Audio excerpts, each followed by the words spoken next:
आमे व्यवहार करुवा विद्युतर 100 भागरु 75% भाग आमे थर्माल पावर द्वारा पाई थाउ। ई थर्माल पावर रु बाहरुवा गैस अति भयंकर जहाँकि परिवेश को दूषित करिथाए। एनु यहाकु आखि आगरे रखी केंद्र सरकार थर्माल पावर अपेक्षा अन्य उपाय विद्युत चाहिदा को किभଳି जोगाई हेबो ताहा पाई अन्य रास्ता बाहर करी यार समाधान पाई चेष्टा चलाइछंती। ताहा हेउची रिन्यूएबल एनर्जी बा सोलार एनर्जी प्रोजेक्ट। सेथिपाई एबे केंद्र सरकार तरफरु प्रधानमंत्री सूर्य घर और मागणा बिजुली योजना आरंभ होईछि। এই যোজনা অন্তর্গত লোক কিভଳି লাভ উঠাই পারিবে সেনে শুক্রবার দিন টিপিডব্ল্यूडीएल র কার্যক্রমরে এক সচেতনতা কার্যক্রম অনুষ্ঠিত হয়েছে। এই কার্যক্রমরে সবিশেষ বিবরণী প্রদান করিଥିଲେ এক্সিকিউটিভ ইঞ্জিনিयर रिन्यूएबल एनर्जी श्रीयुक्त सत्यव्रत पंडा। 1 किलोवाट बिजुली पाई खर्चर 30,000 देबे केंद्र सरकार और राज्य सरकार तरफरु 20,000 छाड़। 2 किलोवाट पाई 1 लाख छाड़। 3 किलोवाट पाई 1,38,000 टंका छाड़ हेबो बोली सूचना दैछंती टीपीडब्ल्यूडीएल रो बुर्लारु आसीथिबा अधिकारी। मो Satyabrata Panda executive engineer renewable energy TPWDL Burla.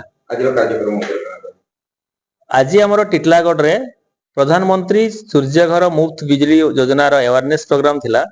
ए अवेयरनेस प्रोग्राम रे हमर टिटलागढ़ रो कंज्यूमर माने जोग देइथिले।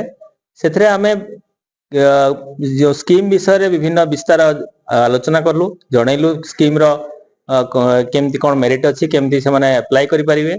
ए स्कीम रे हमको रजिस्ट्रेशन करिया पई हेले pmsuryaghar.gov.in पोर्टल रे मोबाइल नंबर और कंज्यूमर नंबर देके रजिस्ट्रेशन करिया पड़िबो।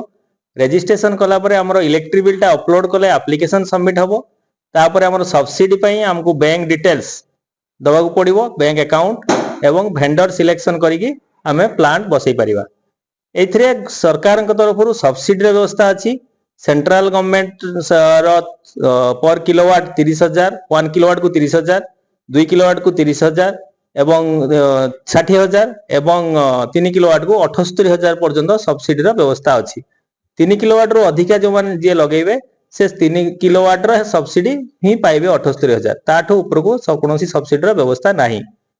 एथिरे जो मानकर मंथली एवरेज कंजम्पशन 300 यूनिट रो अधिका अछि से माने 3 किलोवाट पर्यंत लगेई कि सोलार प्लांट लगेई कि आर सुविधा नवा पई हमें अनुरोध करिछु।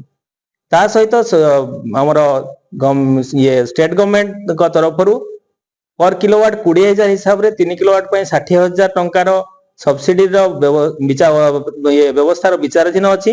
से अति शीघ्र सरकार विचाराधीन घोषणा हला परे सेटा भी समस्त कंज्यूमर जो माने ऑलरेडी लगेई सारचंती 29 फेब्रुआरी 2024 परे सेमानको मध्य state government तरफरु subsidy मिलिबो।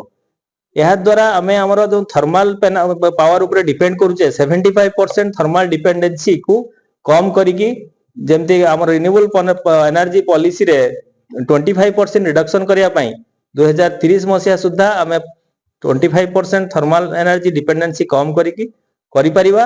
Plus greenhouse gas emission को कम करिया पई आमे समस्तंकर अवदान रहिबो, समस्तंकर दायित्व रहिबो। ग्रीन हाउस गैस द्वारा हमर जेमिति क्लाइमेट चेंज होउची, ग्लोबल वार्मिंग होउची, टेम्परेचर राइज करूची, तो सेथरु आमे समस्त रक्षा पाई परिबा। आमे ग्रीन एनर्जी यूज करिबा।